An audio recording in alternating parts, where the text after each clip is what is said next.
Welcome back to our channel where we share valuable tips and tricks to enhance your Snapchat experience.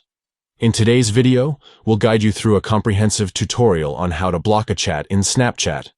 Blocking a chat can be useful if you want to restrict communication with a specific person. Let's get started. Step 1. Open Snapchat on your device.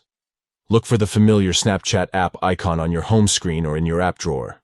Step 2. Tap on a chat from your chat list. This should be a conversation with the person you want to block. Please note that this does not apply to the AI chat. Step 3.